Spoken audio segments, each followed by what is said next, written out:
السلام علیکم ورحمۃ اللہ وبرکاتہ۔ بسم اللہ الرحمن الرحیم۔ سامعین و ناظرین،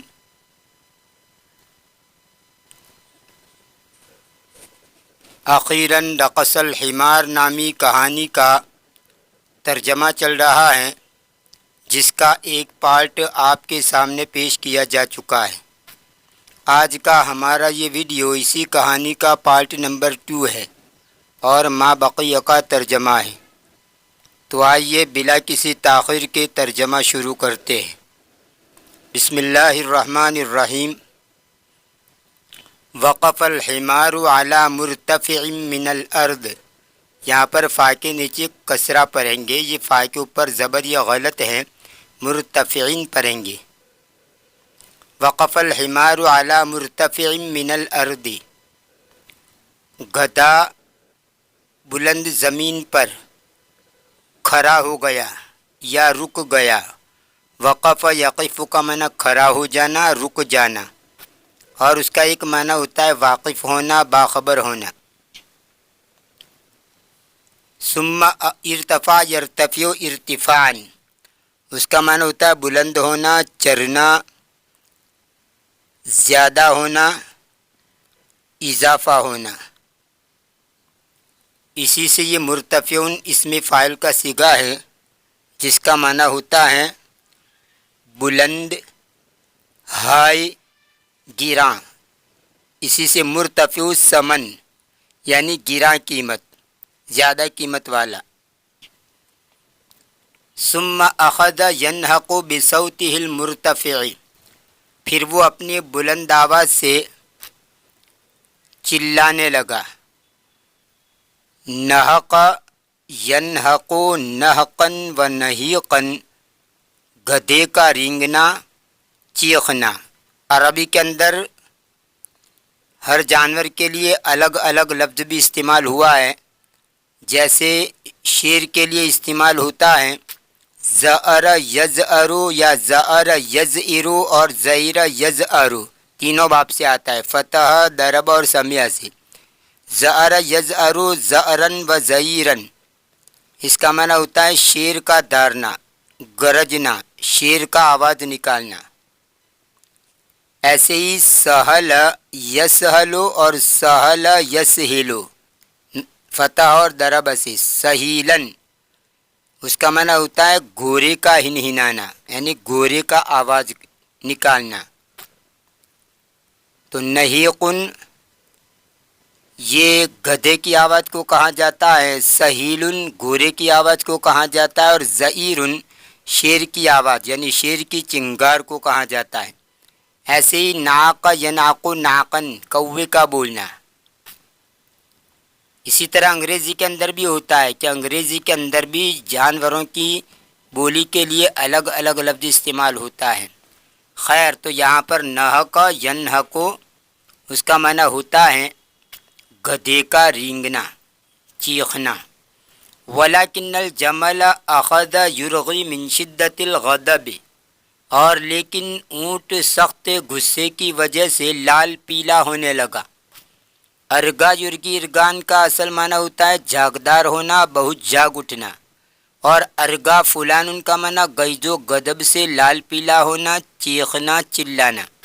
یہاں پر یہی ترجمہ ہوگا کہ غصے کی وجہ سے اونٹ چیخنے لگا یا لال پیلا ہونے لگا۔ سمع قوم من المسافرین مع احدى القوافل صوت الحمار، ایک قوم نے سنا ان لوگوں میں سے جو ایک قافلے کے ساتھ سفر کر رہی تھی، ایک قافلے کے ساتھ سفر کرنے والی ایک قوم نے سنا گدھے کی آواز کو۔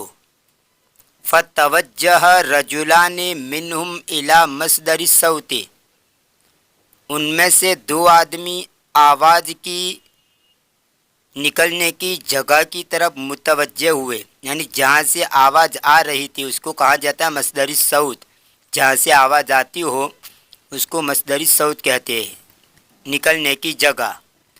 دو آدمی ان میں سے آواز کی نکلنے کی جگہ کی طرف گئے یا وہاں کا رخ کیا. توجہ کا معنی رخ کرنا. یہاں پر گئے کا کہہ سکتے ہیں کہ گئے یا رخ کیا، متوجہ ہوئے. فوجدا حمارا وجملا سمینین فسر بذلک، پس ان دونوں نے ایک گدھے اور ایک اونٹ کو جو موٹے تھے، اونٹ اور گدھا جو دونوں موٹے تھے، ان کو پایا. فسر بذلک، وہ دونوں اس کی وجہ سے خوش ہو گئے. سر یسر کا معنی سرورن کا معنی خوش کر دینا، اور جب مجهول کا صیغہ استعمال کریں گے تو خوش ہو جانا. وقالا، اور ان دونوں نے کہا، ناخذهما معنا ونستعين بهما في تجارتنا واسفارنا، ہم ان کو ہمارے ساتھ لے جائیں گے اور ان کے ذریعے ہماری تجارت میں اور ہماری سفر میں مدد حاصل کریں گے. دیکھیں مرتفعون، یہ مرتفعون نہیں پڑھیں گے، مرتفعون کا معنی بلند اونچا، اور منخفضن یہ بھی منخفضن یعنی پست نیچا. سارت القافلۃ مسافات طویلۃ، قافلہ لمبی مسافت چلا. فعاد الحمار یمشی رویدن رویدن، پس گدھا آہستہ آہستہ چلنے لگا. رویدن رویدن کا معنی آہستہ آہستہ. وبدا علیہ التعب، اور اس کے اوپر تھکن ظاہر ہو رہی تھی، یعنی گدھا آہستہ آہستہ چل رہا تھا اور اس کے اوپر تھکن کے آثار ظاہر ہو رہے تھے. بدا یبدو بدون کا معنی ظاہر ہونا، اور اسی کو باب افعال کے اندر لے جائیں گے. ابدا یبدی ابدان، تو اس کا معنی ہوتا ہے ظاہر کرنا. اگر آپ کو یوں کہنا ہو کہ تیری سمجھ میں جو آئے وہ کر، اگر کسی سے کہا جائے کہ تیری سمجھ میں جو آئے وہ کر، اس کی عربی بنا، تو وہ حیران ہو جائے گا کہ اس کی عربی میں کیسے بناؤں. لیکن دیکھیے کتنا سمپل جملہ ہے اس کا. اس کے لیے آپ عربی کے اندر کہیں گے افعل ما بدا لک، افعل تو کر، ما وہ چیز جو کہ بدا ظاہر ہو، لک تیرے سامنے، یعنی تیرے سامنے جو کچھ ظاہر ہو اس کو کر. اس کا مفہوم یہ نکلا کہ تیری سمجھ میں جو آئے وہ کر. افعل ما بدا لک. وَأَخَذَ يَتَأَخَّرُ فِي الْمَسِيرِ، اور وہ چلنے میں دیر کرنے لگا. أَثَارَ الْحِمَارُ قَلَقَ رِجَالِ الْقَافِلَةِ، گدھے نے قافلے کے آدمیوں کی پریشانی کو بڑھایا. اثار یسیر اشارتن کا معنی اکسانا، مشتعل کرنا، بھڑکانا، بڑھانا. اور قلق یقلق قلقن کا معنی پریشان ہونا، حیران ہونا. فتشاوروا فی امرہ، پس انہوں نے اس کے معاملے کے بارے میں آپس میں مشورہ کیا. وقرروا ان یخففوا الحمل عنہ، اور انہوں نے ارادہ کیا یا طے کیا کہ اس سے بوجھ کو ہلکا کرے. حمل زیر کے ساتھ بھی پڑھ سکتے ہیں اور حمل زبر کے ساتھ بھی پڑھ سکتے ہیں، دونوں کا معنی ہوتا ہے بوجھ. قرر یقرر تقریرن، اس کا معنی ہوتا ہے قرر فی نفسی، دل میں ٹھان لینا. اور قرر ان یفعل کذا کا معنی کوئی کام کرنے کا فیصلہ کرنا، تہیہ کرنا. یہاں پر یہی مراد ہے. قرروا ان یخففوا الحمل عنہ، انہوں نے تہیہ کر لیا، فیصلہ کر لیا کہ اس سے بوجھ کو ہلکا کرے.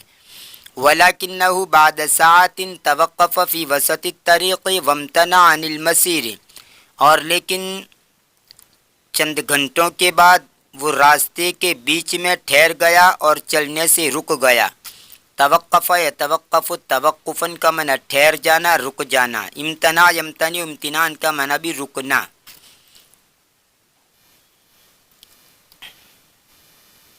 اقترح احد رجال القافلۃ علی رفاقہ ان یترکوا الحمار وشأنہ، قافلے کے آدمیوں میں سے ایک نے اس کے ساتھیوں کو تجویز دی، رائے دی کہ گدھے کو اس کی حالت پر چھوڑ دے. شأن اس کا معنی ہوتا ہے حالت، کیفیت، مرتبہ، اہمیت، تعلق، یہ سب معنی اس کے آتے ہیں. اور اقترح یقترح اقتراحا اس کا معنی ہوتا ہے رائے یا تجویز پیش کرنا، اسی سے مقترح کا معنی تجویز یا رائے، اس کی جمع آتی ہے مقترحات۔ وقترح آخر الابقاء علیہ ومعالجتہ فی الطریق، اور دوسرے نے اس کو باقی رکھنے اور راستے میں اس کا علاج کرنے کی رائے دی، تجویز پیش کی۔ وتقدم رجل ثالث وقال اخوہ احق بحملہ، اور تیسرا آدمی آگے بڑھا اور اس نے کہا کہ اس کا بھائی اس کے بوجھ اٹھانے کا زیادہ حقدار ہے۔ فقال رفاقہ، تو اس کے دوستوں نے کہا، ساتھیوں نے کہا، رفیق ان کی جمع ہے رفاقن، دوست۔ فقال رفاقہ، اس کے ساتھیوں نے کہا، ومن اخوہ، اور اس کا بھائی کون ہے؟ فقال، تو اس نے کہا، الجمل الذی اثرنا علیہ معہ فوافقوا جميعا علی ذلک، اس نے یہ کہا کہ وہ اونٹ جس پر ہم اس کے ساتھ مطلع ہوئے، یعنی اس گدھے کے ساتھ جو اونٹ تھا جس کا ہم کو پتہ چلا، وہ اونٹ جس پر ہم مطلع ہوئے اس کے ساتھ یعنی گدھے کے ساتھ، فوافقوا جميعا علی ذلک، بس تمام نے اس پر اتفاق کیا، یعنی ایگری ہو گئے۔ اثر یعثر اور اثر یعثر، نثر اور ضرب دونوں باب سے۔ اثر یعثر عثرا وعثورا علی الشیء، واقف ہونا، مطلع ہونا، پتہ چلنا۔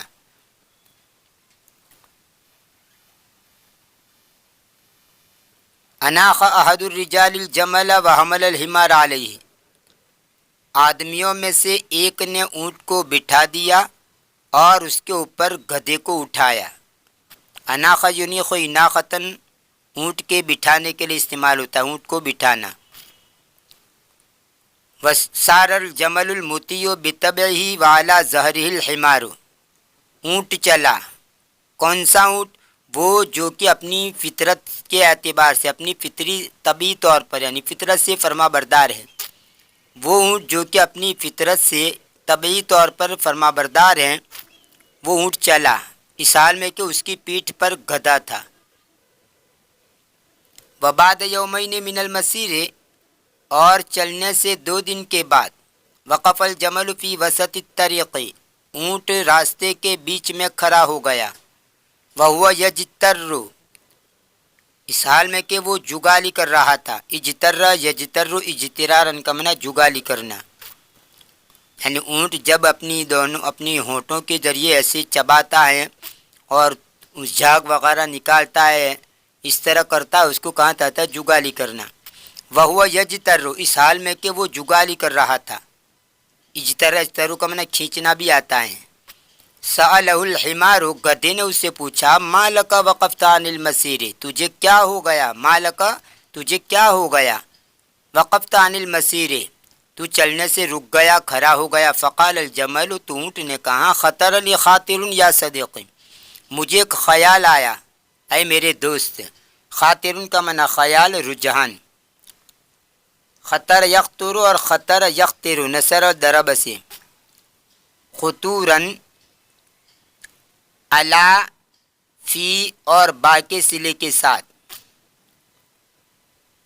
خطر علا بالی، خطر علا بالی، یا خطر فی بالی، یا خطر بے بالی، اس کا ترجمہ ہوگا کہ میرے دل میں آیا۔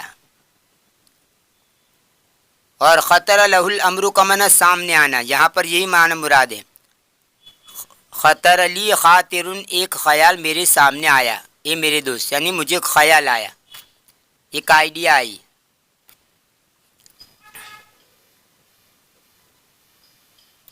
اناخ، اونٹ کو بٹھانا، یجتر، جگالی کرنا۔ سال الحمار صدیقہ الجمل باستغراب، گدھے نے اس کے دوست اونٹ سے تعجب کے ساتھ پوچھا، وما ہوا ھذا الخاطر، اور یہ خیال یا یہ آئیڈیا کیا ہے، یہ خیال کیا ہے؟ استغرب یستغرب استغرابا کا معنی تعجب کرنا، عجیب سمجھنا۔ فقال الجمل، اونٹ نے کہا، اتذکر یا صدیقی غناک الجمیل فی المرعی وسط الغابتی، اے میرے دوست کیا تجھے یاد ہے تیرا خوبصورت، تیرا اچھا گانا چراگاہ میں، جنگل کے بیچوں بیچ جو چراگاہ تھی اس چراگاہ میں تیرا اچھا گانا تجھے یاد ہے، یعنی وہاں پر تو نے بہترین انداز کے اندر گایا تھا، اچھے انداز میں گایا تھا، کیا تجھے یاد ہے؟ قال الحمار، گدھے نے کہا، نعم، ہاں، اذکرہ، مجھے وہ یاد ہے، کیف انساہ وقد دل علینا الناس، کیسے میں اس کو بھولوں، حالانکہ اس گانے نے ہمارے اوپر لوگوں کو رہبری کی، اس گانے نے ہم پر لوگوں کو بتایا، اس گانے نے لوگوں کو اطلاع دی۔ دل یدل دلالتاً علی کے صلے کے ساتھ بتانا، ظاہر کرنا، اور دل علی شیء کسی چیز کی اطلاع دینا، بتانا، اور دل الی رہنمائی کرنا، اور نسیہ ینسا کا معنی بھول جانا، اسی کو باب افعال کے اندر لے جائے، انسا انسان کا معنی بھلا دینا۔ فقال الجمل، اونٹ نے کہا، اننی اشعر بالطرب الشدید، بلا شبہ میں سخت خوشی محسوس کر رہا ہوں۔ طرب یطرب طربن، باب سمیع سے مست ہونا، خوش ہونا، خوشی سے جھومنا، اسی کو باب افعال میں لے جائے، اطرب یطرب اطرابن کا معنی مست بنانا، خوش کرنا، اسی سے اسمی فاعل مطربن گویے کو کہا جاتا ہے، گانے والے کو کہا جاتا ہے۔ تو یہاں پر طربن کا معنی خوشی، اننی اشعر بالطرب الشدید، بلا شبہ میں سخت خوشی محسوس کر رہا ہوں، بسبب ہی اس کی وجہ سے، وارغب فی الرقص، اور میں رغبت کرتا ہوں ناچنے میں، رقص یرقص رقصن کا معنی ناچنا، اور رغب یرغب رغبن و رغبتاً سمیع اسماء سے خواہش کرنا، آمادہ ہونا، اور اگر اس کا صلہ ان آ جائے، رغب ان، تو اس صورت کے اندر نفرت کرنا، اعراض کرنا، جیسے قرآن کریم کے اندر بھی ہے ومن یرغب عن ملت ابراہیم، تو یہاں پر اعراض کرنا اور نفرت کرنا کے معنی میں صلے کی بڑی اہمیت ہے، صلے کی وجہ سے ترجمہ بدل جاتا ہے۔ انگریزی کے اندر بھی یہ اصول ہے کہ جو اصل فعل ہوتا ہے اس اصل فعل کے ساتھ اگر کوئی حرف جر آ جائے، یا حرف جر نہیں بلکہ کوئی اور لفظ آ جائے، تو جو اس کا اصل ترجمہ ہوتا ہے اس سے ہٹ کر اس کا ترجمہ ہوتا ہے۔ مثلاً ضرب یضرب کا معنی مارنا، ضرب کے ساتھ اگر مثلاً کا لفظ آ جائے، ضرب مثلاً، تب اس کا ترجمہ مارنا نہیں ہوگا، مثال دینا ہو جائے گا۔ ایسے ہی ضرب کے ساتھ بابن لگا دی، ضرب البابا، تو اس کا معنی ہوتا ہے دروازہ کھٹکھٹانا۔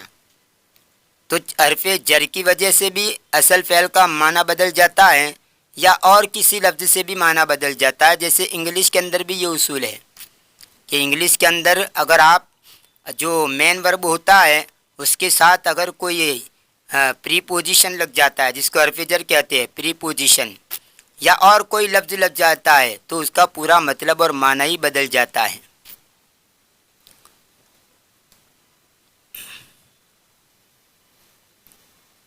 مثلاً کپ کا معنی رکھنا ہے انگریزی کے اندر، اب اسی کپ کے ساتھ آپ اگر اون لگا دے، ٹو کپ آن کر دے، تو اب اس کا ترجمہ ہوگا جاری رکھنا۔ ایسے ہی گو کا معنی جانا، اس کے ساتھ بھی اگر آپ آن لگا دیں گے، گو آن، تو اس کا معنی بھی ہوتا ہے جاری رکھنا۔ تو کہاں کپ کا معنی رکھنا اور کہاں کپ آن کا معنی جاری رکھنا، تو پورا ترجمہ بدل جاتا ہے۔ خیر، ایک زبان کے اندر جو قواعد ہوتے ہیں دوسری زبان کے اندر بھی وہ سب قواعد ہوتے ہیں، نام الگ الگ ہوتا ہے۔ وَأَرْغَبُ فِي الرَّقْصِ، اور میں ناچنے میں رغبت کرنے لگا، تو میں کہہ یہ رہا تھا کہ رغب کا معنی رغبت کرنا، خواہش کرنا، لیکن اس کا صلہ اگر ان آ جائے، حرف جر ان لگا دیں گے تو اس کا ترجمہ ہو جائے گا نفرت کرنا، اعراض کرنا۔ دوسری مثال جیسے مالا یمیل میلن، الا کے صلے کے ساتھ راغب ہونا، متوجہ ہونا، لیکن اگر اسی مال کے ساتھ ان لگا دیں گے، جیسے یہاں پر رغب میں ان لگایا، تو یہاں پر بھی یہی ترجمہ ہوگا اعراض کرنا، بے توجہ ہونا، بالکل الٹا ترجمہ ہو جائے گا۔ مال الا کا معنی راغب ہونا، متوجہ ہونا، اور مال ان کا معنی اعراض کرنا، بے توجہی برتنا، بے توجہ ہونا۔ خاص طور پر اس کو دماغ میں رکھیے۔ یرقصو ناچتا ہے. غضب الحمار وقال بصوت عال، گدھا غصے ہو گیا اور بلند آواز سے کہا کیف ترقص وانا علی ظہرک، کیسے تو ناچے گا حالانکہ میں تیری پیٹھ پر ہوں. فقال الجمل، تو اونٹ نے کہا لا استطیع ان امنع نفسی من الرقص، میں طاقت نہیں رکھتا ہوں کہ اپنے آپ کو روک دوں ناچنے سے، یعنی میں کنٹرول نہیں کر سکتا، ناچے بغیر میں رہ ہی نہیں سکتا، میں طاقت نہیں رکھتا ہوں کہ میرے نفس کو روک دوں ناچنے سے. ارجو کا یا صدیق ان توافق، میں تجھ سے امید کرتا ہوں میرے دوست کہ تو موافقت کرے، یعنی ہم نوائی کرے، میرا اتفاق کرے. سمت الحمار غاضبا، گدھا غصے سے خاموش ہو گیا. غاضبا یہ حمار ان کا حال بنے گا، گدھا خاموش ہو گیا غصے ہو کر. وہ ينتظر مسیرہ، اور وہ اس کی انجام کا انتظار کر رہا تھا. مسیر ان کا معنی انجام، یعنی یہاں پر موت. اخذ الجمل یرکض مسرعا، اونٹ جلدی جلدی ایر لگانے لگا ہے. رکض یرکض، رکضن کا معنی ایر لگانا یعنی تیز دوڑنا. ویتمایل یمینا و شمالا، اور وہ دائیں بائیں جھومنے لگا، ڈاوا ڈول ہونے لگا. تمایل یتمایل تمایلا باب تفاعل سے، اور ایسے ہی تمیل یتمیل تمیلا باب تفاعل سے. ان دونوں کا معنی ہوتا ہے ہچکولی کھانا، جھومنا، ڈاوا ڈول ہونا. تو اونٹ دائیں بائیں ڈاوا ڈول ہونے لگا، جھومنے لگا. یمیناً کا معنی دائیں جانب اور شمال کا معنی بائیں جانب. حتیٰ وقع الحمار عن ظہرہ، یہاں تک کہ گدھا اس کی پیٹھ سے گر گیا. صرخ الحمار من الالم وقال یا صدیق الجمل لقد کسرت قوائمی، گدھا درد کی وجہ سے چلایا، چیخا. وقال، اور کہا اے میرے دوست اونٹ، لقد کسرت قوائمی، میری ٹانگیں ٹوٹ گئی ہیں. قائمت ان کی جمع ہے قوائم. قائمت ان کا ایک معنی ہوتا ہے کھڑی ہونے والی، جیسے اگر کہنا ہو زینب کھڑی ہے تو زینب قائمت. قام یقوم سے اسم فاعل کا صیغہ ہے. اور ایک قائمت کا معنی پایا، جیسے چار پائے ہوتی ہے اس کے چار پائے ہوتے ہیں، ایک پائے کو کہیں گے قائمت. اور تیسرا معنی اس کا ہوتا ہے فہرست، جس کو انگلش کے اندر لسٹ بولتے ہیں. نمبر جو لکھتے ہیں نا ترتیب سے 1 2 3 4، اور اس کے ان کے سامنے نام لکھتے ہیں، تو کوئی ایک لسٹ بنی ہوئی ہے، یہ فہرست بنی ہوئی ہے، کسی بھی چیز کی فہرست ہو. تو قائمتن کے یہ تینوں معنی آتے ہیں. فرد الجمل علی الفور، اونٹ نے فوراً جواب دیا یا صدیق الحمار، اے میرے دوست گدھے، واحدتم بواحدہ، ترکی بترکی. واحدتن کا معنی ایک ہوتا ہے، لیکن یہاں پر یہ ترجمہ نہیں کہ ایک ایک کے بدلے میں، یہاں اس کا ترجمہ ہوگا ترکی بر ترکی. یعنی کوئی آدمی کسی آدمی کے ساتھ ہمارا کچھ مدبر ہو جائے اور وہ کچھ ہمارے بارے میں کہے، ہم فوراً اس کو پلٹ کر جواب دیں. وہ کچھ کہے تو ہم پلٹ کر اس کو اس کا جواب دیں، تو اس کو کہا جاتا ہے ترکی بر ترکی. لو انک لم تغن فی الوقت غیر المناسب لما رقصت انا فی الوقت المناسب، اگر تو غیر مناسب وقت میں نہ گاتا تو میں مناسب وقت میں نہ ناچتا. تو نے تو غیر مناسب وقت تھا اس میں گایا، اور میں تو مناسب وقت میں ناچا ہوں. تو اگر تو غیر مناسب وقت میں نہ گاتا تو اس مناسب وقت میں نہ ناچتا. یتمایلو داوا ڈول ہونا، جھومنا، ہچکولی کھانا. قافلتن قافلہ، جمل اونٹ، بدعتن سامان جمع بدائع، متاعن کا منع بھی سامان جمع امتیاتن. کثیفتن کا منع گھنا، یعنی جنگل کے اندر بہت سارے درخت ملے ہوئے تو کہیں گے گھنا. یہ غابتن کثیفتن یعنی گھنا جنگل. کثیف اللحیہ رجل کثیف اللحیہ یعنی گھنی داڑھی والا آدمی، اور رجل خفیف اللحیہ آچھی آچھی داڑھی والا آدمی، چھوٹی چھوٹی داڑھی ہو، آچھی آچھی جس کو بولتے ہیں. تو رجل خفیف اللحیہ آچھی آچھی داڑھی والا آدمی، اور رجل کثیف اللحیہ یعنی گھنی داڑھی والا آدمی. تو کثیف ان کا معنی گہرا گھنا.